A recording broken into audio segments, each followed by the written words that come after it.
Et la prise de parole d'Emmanuel Macron sur le média en ligne Brut hier suscite colère et incompréhension dans les rangs de la police. Poussé à le faire par ses intervieweurs, le chef de l'État a prononcé les mots de violence policière et interrogé sur les contrôles aux faciès. Il a reconnu que c'était une réalité. Bonjour Grégory Joron. Bonjour. Secrétaire général délégué du syndicat SGP Police FO, syndicat qui en réaction à ces propos appelle à cesser les contrôles, à ne plus interpeller, à un blocage total même. Pourquoi ? Enfin, nous, on fait que répondre à la colère et on est simplement les porte-parole de la colère de mes collègues sur le terrain. C'est ça la réalité par rapport aux propos du président qui n'ont pas été compris. En tout cas, je ne sais pas ce qu'il a voulu dire exactement, mais en tout cas qui n'ont pas été compris par bon nombre de policiers. Donc on appelle en effet simplement à faire une chose, c'est à se protéger, puisqu'aujourd'hui, quand on leur demande de faire leur boulot dans les quartiers les plus difficiles de France, sur réquisition du procureur des fois, ou sur initiative pour procéder à des contrôles, finalement on leur explique qu'après qu'ils font probablement des contrôles aux faciès, et ça laisse quand même tourner la petite musique que finalement ils le font parce qu'il y a une part de racisme, donc c'est un peu gênant, vraiment gênant, et c'est très mal pris. Alors sur les contrôles aux faciès, voilà ce que le chef de l'État déclare précisément, quand on a une couleur de peau qui n'est pas blanche, on est beaucoup plus contrôlé. Vous ne partagez pas ce constat, vous n'êtes pas d'accord ? Ah si, peut-être, mais il faut savoir comment on oriente l'action de la police. C'est surtout ça le sujet. C'est potentiellement ça, même si aucune étude ethnique et aucune statistique ne peut venir appuyer les propos du président, puisqu'elles sont interdites en France.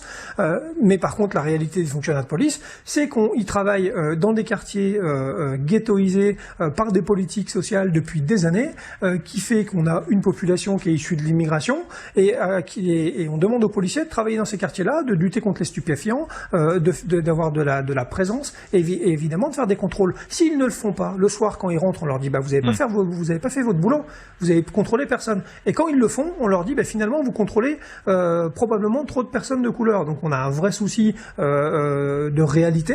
En tout cas, les mots du président ne correspondent pas, ne sont pas cohérents avec l'action de la police qui est menée. C'est surtout ça qui est pas comprise par mes collègues de terrain. Donc si ce constat des contrôles aux faciès existe, ces termes et les motivations que beaucoup mettraient derrière, vous avez parlé de présupposés racistes, elles ne sont pas légitimes et c'est ça que vous dénoncez ce matin ? En tout cas, c'est pas encore une fois, c'est pas notre réalité. Les policiers choisissent pas en fonction de la couleur le contrôle. Déjà la plupart sont désignés par réquisition du procureur sur un temps donné à un endroit défini. Donc voilà, donc il faut savoir ce qu'on a en face. Donc non, moi je dis simplement que les propos du président laissent croire que la police a une action raciste et que c'est totalement en décalage avec l'action de mes collègues sur le terrain et ce qu'on leur demande de faire.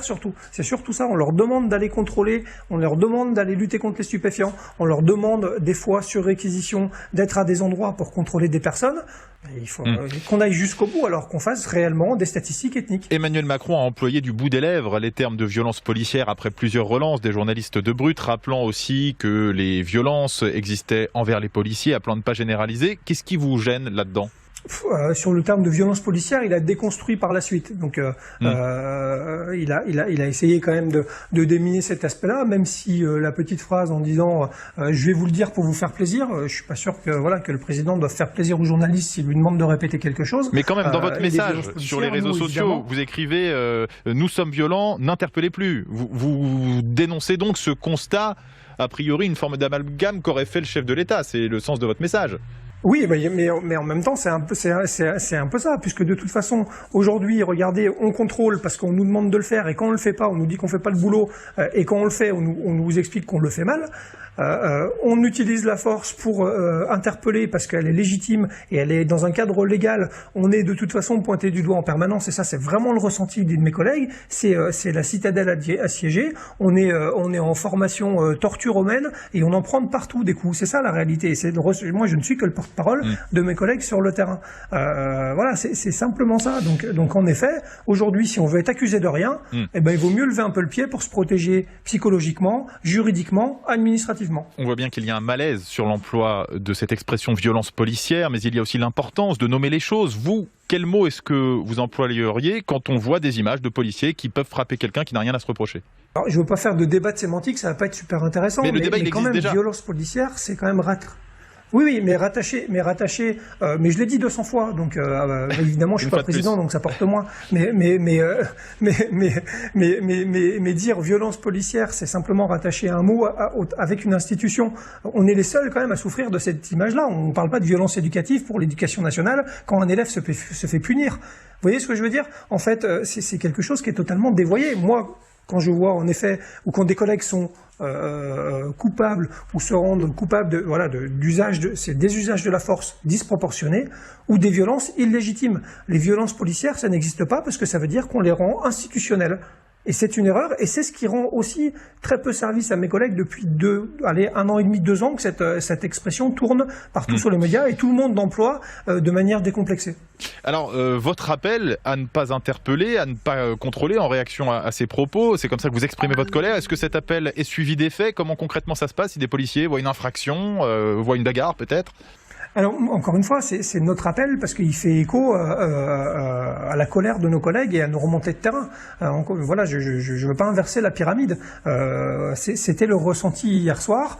C'est l'état d'esprit des fonctionnaires aujourd'hui. Ça se concrétise comment? Déjà, personne n'y est forcé, et heureusement, et chaque policier travaille en son âme et conscience. Mais aujourd'hui, je peux vous assurer que hier soir déjà, à certains endroits de la France, il y a des policiers qui ne sont pas sortis, sauf sur réquisition, sauf sur appel 17, parce que évidemment, c'est l'urgence qui prime.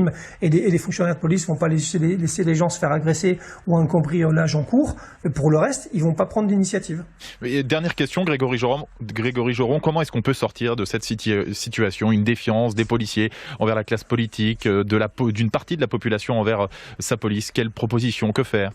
Peut-être enfin à remettre les choses dans l'ordre, quoi. Peut-être enfin réfléchir réellement, puisqu'on a eu que des mesurettes depuis 15 ans qui se sont enchaînées. Il faut mettre en place un réel plan à moyen terme, mais il faut y mettre les moyens tout de suite. On parle de cycle horaire, on parle de formation, on parle de reconnaissance, on parle d'encadrement. C'est des sujets sur lesquels on travaille depuis 4, 5, 6, 7 ans pour certains, qui ne voient pas le bout d'un début de commencement de solution. Voilà, replaçons le policier dans la société, replaçons le policier dans sa mission, replaçons le policier dans son cadre familial, redonnons-lui la chance d'être fier de son boulot. Aujourd'hui, c'est plus le cas. Donc, il y a un grand chantier à poser. On n'attendra pas 2022. Début de commencement, d'annonce en tout cas, puisque hier Emmanuel Macron a notamment insisté sur l'importance de la formation des policiers qui doit être augmentée. Merci beaucoup Grégory Joron, secrétaire général délégué du syndicat SGP Police FO, d'avoir passé votre message aujourd'hui sur France Info.